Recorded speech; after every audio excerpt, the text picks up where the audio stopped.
Red tape and a lack of political will are some of the reasons that hamper economic growth through small businesses. This has come to the fore at the annual AHI Congress held at Oudtshoorn in the Little Karoo.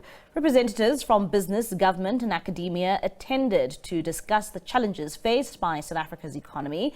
The planned national dialogue was also discussed, which many felt will give the private sector the opportunity to give input on the creation of a more suitable business climate. And for more on this matter, we're now joined by AHI Western Cape Chairperson, Dr. Willie Cilliers, and he joins us now via our video link. Dr. Willie, thank you so much for your time this evening here in SABC News. Now, we understand that you held your conference, and maybe if you can just take us through that, and, would you say that this conference was a success? No, absolutely. Thank you, firstly, for selecting me or to speak to you about this crucial topic. It was indeed a big success, understanding the crisis, what's happening in South Africa, coming to poverty, unemployment. It was high time that we discussed this issue.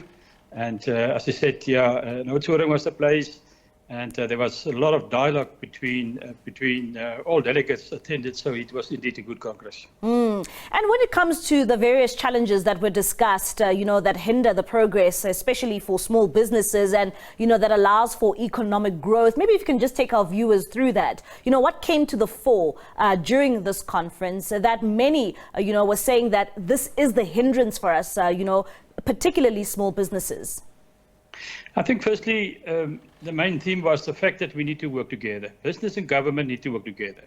There's one common goal, outcome, and that's the economy must grow and employment must be created. That was the first point discussed, and we all agree there's no turnaround. I mean, we're in this national unity government, and we need to work together. Everyone from business, from municipalities all over need to work together for this crisis, as I said, poverty and unemployment.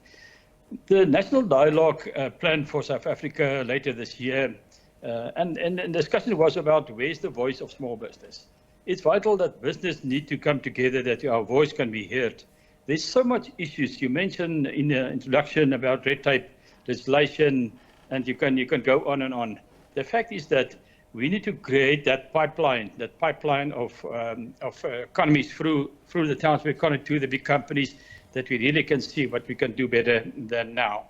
It's also a fact that if you look into the budget, latest budget announced, the budget for grants in South Africa stand on 346 billion rand, but the budget for small business is only 2.9 billion rand. So compare those. There's something wrong in government. There's something wrong on the focus of small business, and we need to address that. We need to see that we create more employment opportunities for entrepreneurs. We need to do more training. We need to make sure that there's funding available to help entrepreneurs through the process. Legislation, over-regulating in the business environment is a big problem. Just coming to compliance, the cost of compliance is hectic. No small business can afford that. So there must be so much issues that we need to address, but we all agree that also from a local business chamber in the Western Cape, where the HI is more focused on, we've got 61 business chambers and representing almost 18,000 businesses in the Western Cape. We all agree that from a business chamber in every town, that perspective, we need to work closer with the local municipality. That's where it should start. Normally there's issues, normally there's burdens that we can't talk to them, but we agree that we should sit around the table, we should talk. And we need to grow the local economy and create those vital employment, that vital opportunities, and also grow the economy of that town, that can make a difference there as well. And you keep on stressing, the issues around collaboration with government and political will. And how important is that, especially for, the progress of, small businesses so that they're able to contribute to the economy? No, the fact is that if you can't talk to each other, we can't work with each other. And we need to work with each other to create those opportunities. Government, you need to create that business-friendly environment. Business, you need to create the jobs. And also, as business now, as we said, we agree that we need to create jobs. We also need to see to the whole economy. You need to also see to those people without hope that we can create that opportunities. But we need government. We need government to create that business-conducive environment that we actually can work together. And with the challenges, I mean, that you highlighted a bit earlier on, talking about red tape and, you know, some of the cost for compliance and saying that some small businesses really can't afford that. What does that mean then for job creation? Because, I mean, ultimately, small businesses lead to job creation. No, absolutely. I mean, I should just go a step back. I mean, into our school system, we also know that our school system, there's something wrong in our school system. And I also almost accuse every day the school leaders that, guys, you're training job seekers and not job creators. We should start at school level to create entrepreneurs that we can hand over practical experience to them to run a business. So when leaving school, they can start their own business and part of a formal economy as well. So that's vitally important. But I think business also need to stand together. From your township companies to the corporate companies, we should come together where the township or your smaller business can become suppliers to your bigger companies. That chain should be connected. And that is the way that we bring this vital jobs in our economy. And maybe also talking about, you know, further interventions that can be made in the sector to make it a bit more easier for small businesses to operate. I mean, what could be immediately dealt with to allow for a more conducive environment for small businesses?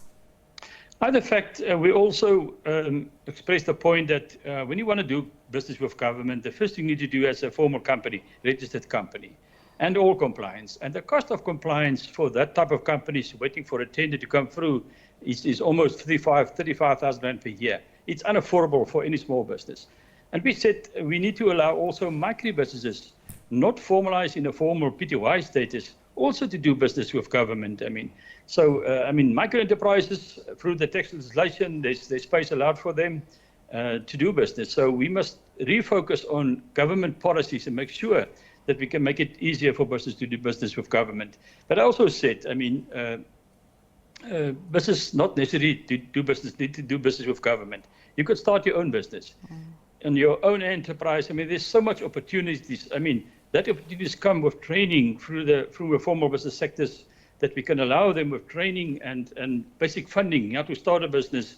There's so much examples where a business was started out of nothing or a 50 rand and they're growing today. So there's so much opportunities, but just focus. And we as a formal business chambers in the province must take the hands with the informal sector. Say, guys, let's take hands, let's work together. Let's help you to grow your business to the next level that it can be formalized in a broader economy, and then create those job opportunities needed for us. Dr. Willie, thank you so much for your time this evening. Thank you so much. All right, that is Dr. Willie Cilliers. He is the AHI Western Cape Chairperson there, talking to us about the impact of small businesses and just the red tape that they continue to grow with. Also, they're calling on for government and the school curriculum to try and create more entrepreneurs in the country and not employees.